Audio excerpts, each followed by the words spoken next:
Hello student, कैसे हो सभी। उम्मीद करता हूँ आप लोग अच्छा होंगे और स्वस्थ होंगे। स्टूडेंट, आज के सेशन में हम बात करने वाले आपसे सबसे ऐसे इंपॉर्टेंट क्वेश्चन के बारे में जो कि आपके फार्मासिस्ट एग्जामिनेशन के पॉइंट ऑफ व्यू से काफ़ी ज़्यादा इंपॉर्टेंट होने वाले हैं। चलिए शुरू करते हैं। सबसे पहला क्वेश्चन कह रहा है कि भारत में ड्रग्स एंड कॉस्मेटिक एक्ट कब लागू हुआ था, यानी in which years was the drug and cosmetic act implanted of India, यानी भारत में ड्रग एंड कॉस्मेटिक एक्ट कब लागू हुआ था। पहला ऑप्शन है 1940, 1950, 1960 या फिर 1970। स्टूडेंट, इसका सही उत्तर क्या हो जाएगा आप सभी कमेंट्स के माध्यम से बताएंगे।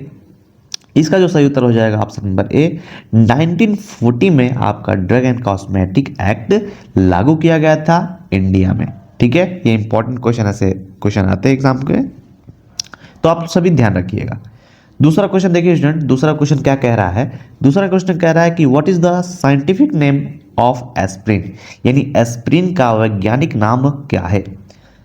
पहला ऑप्शन है आइब्रूफेन, दूसरा ऑप्शन है पैरासीटामोल, तीसरा ऑप्शन है एसिटाइल सैलिसिलिक एसिड या फिर डी ऑप्शन है एमोक्सिलिन। इसका सही उत्तर क्या हो जाएगा स्टूडेंट। इसका सही उत्तर हो जाएगा एस्प्रिन का वैज्ञानिक नाम, साइंटिफिक नेम होता है आपका एसिटाइल सैलिसिलिक एसिड।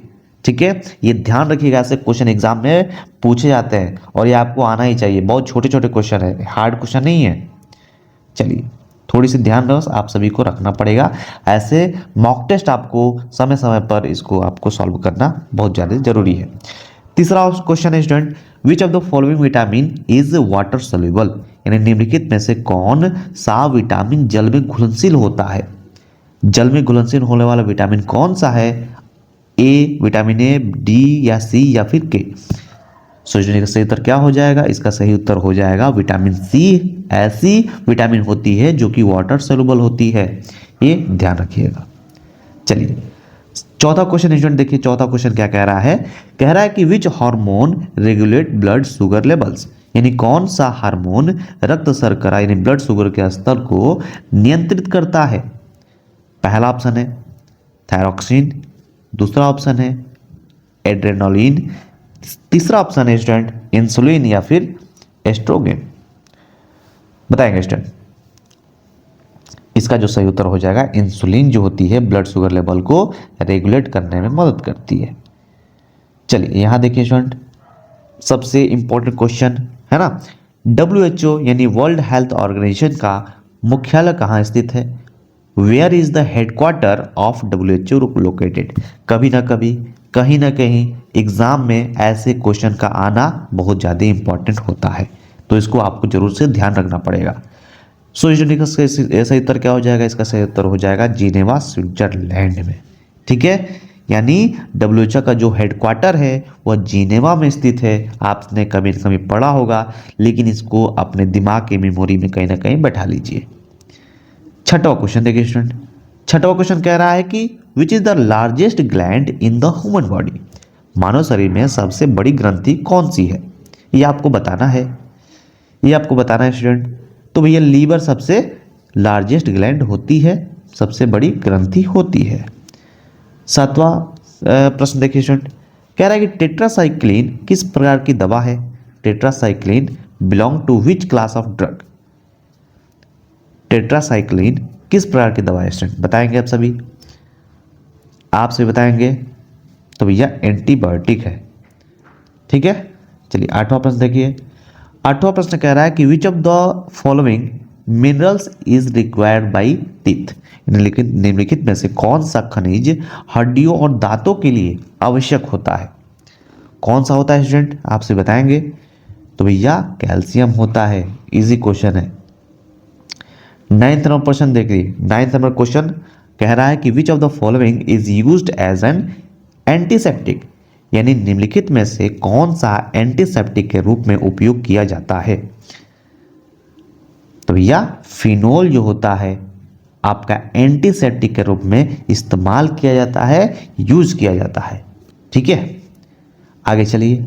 आगे कह रहा है 10वां प्रश्न कि which substance carriers oxygen in the blood, यानी कौन सा द्रव्य रक्त में ऑक्सीजन परिवहन करता है। Which substance carries oxygen in the blood.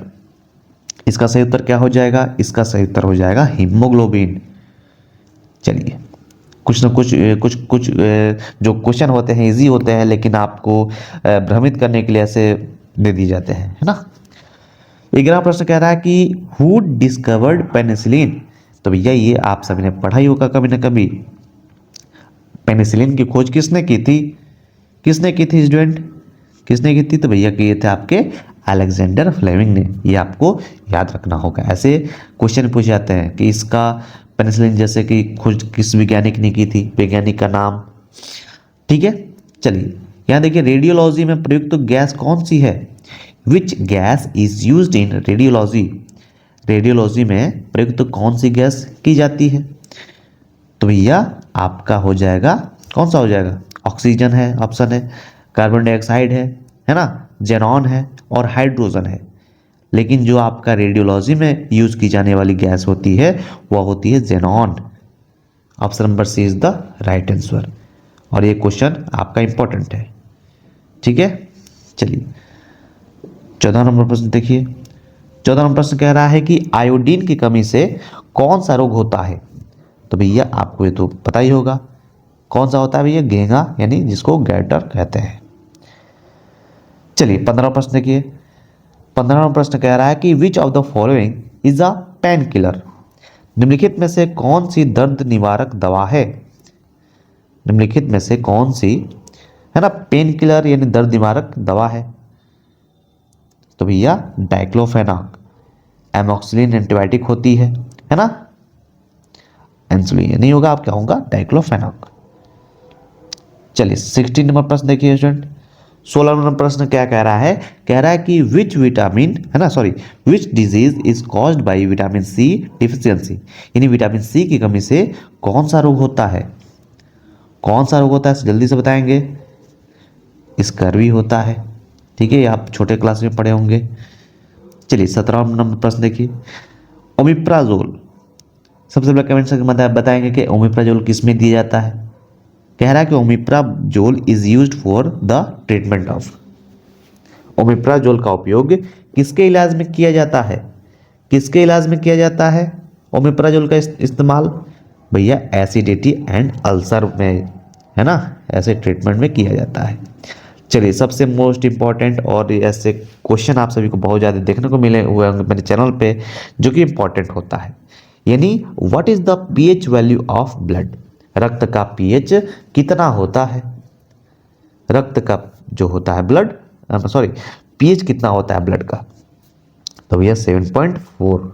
ये याद रखिएगा, भूलिएगा मत, भूलने वाला चीज नहीं है। 19 नंबर प्रश्न कह रहा है स्टूडेंट कि कौन सा पदार्थ एंटीहिस्टामिन के रूप में कार्य करता है? Which of the following acts as an antihistamine. पहला ऑप्शन है पैरासीटामोल, दूसरा ऑप्शन है लोराटाइडिन, तीसरा ऑप्शन है डाइक्लोफेनाक और डी ऑप्शन है एमोक्सिलिन। तो भैया इसका सही उत्तर क्या हो जाएगा? इसका सही उत्तर हो जाएगा ऑप्शन नंबर बी, लोराटाइडाइन। ठीक है, ऐसे क्वेश्चन पूछे जाते हैं आपके एग्जाम में। चलिए 20वां नंबर प्रश्न देखिए स्टूडेंट। 20वां नंबर प्रश्न कह रहा है कि मानव शरीर में, यानी मानव शरीर में लाल रक्त कोशिकाओं का जीवन काल कितना होता है? What is the life span of red blood cells in the human body. RBC का, है ना, लाइफ जो होती है ना, जीवन काल, वह कितनी होती है ह्यूमन बॉडी में? 60 दिन, 120 दिन, 180 दिन या फिर 200 दिन। तो भैया जो आपका लाइफ स्पैन होती है वह होती है 120 दिन, आरबीसी यानी रेड ब्लड सेल का ह्यूमन बॉडी में। ठीक है, तो उम्मीद करता हूँ कि आप लोग को ये क्वेश्चन समझ में आया होगा, और ऐसे क्वेश्चन आप सभी ने पहले पढ़ा होगा, देखा भी होगा, और यहाँ पे मॉक टेस्ट के रूप में आप इसको सॉल्व भी कर रहे हैं। तो भैया हम जैसे आप सभी को बता दें, हमेशा की तरह लास्ट में आप सभी को बताना पड़ता है ना, कि 20 क्वेश्चन में से आपके कितने क्वेश्चन सही हुए।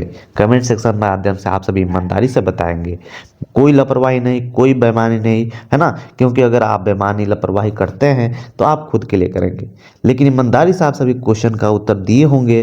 तो भैया आप सभी लास्ट में ये जरूर लिखिएगा कि आपका कितने 20 में से कितने क्वेश्चन आपके सही हुए और कितने क्वेश्चन गलत हुए, है ना। ऐसे आप लिख दीजिएगा आपके क्वेश्चन कितने सही हुए ऑब्लिक 20 क्वेश्चन। मैं समझ जाऊंगा कि हाँ भैया आपको कैसे क्वेश्चन समझ में आ रहे हैं कि नहीं आ रहे हैं, या मुझे इसको लेवल को बढ़ाना चाहिए या फिर ऐसे रखना चाहिए, ठीक है। और आपको ये क्वेश्चन जो MCQs है वो कैसा लग रहा है प्लीज़ कमेंट्स के माध्यम से बताइएगा, ताकि मुझे पता चल सके कि भैया ऐसे क्वेश्चन ही मैं आप सभी को कराता रहूँ। चलिए, उम्मीद करता हूँ आप लोग सभी को वीडियो अच्छी लगी होगी। अगर अच्छी लगी होगी तो इसको अपने मित्रों में शेयर जरूर कीजिएगा और इस वीडियो को लाइक शेयर सब्सक्राइब जरूर कीजिएगा। चलिए, मिलते हैं आप सबसे अगले वीडियो में, तब तक अपना ख्याल रखिए। जय हिंद, जय भारत।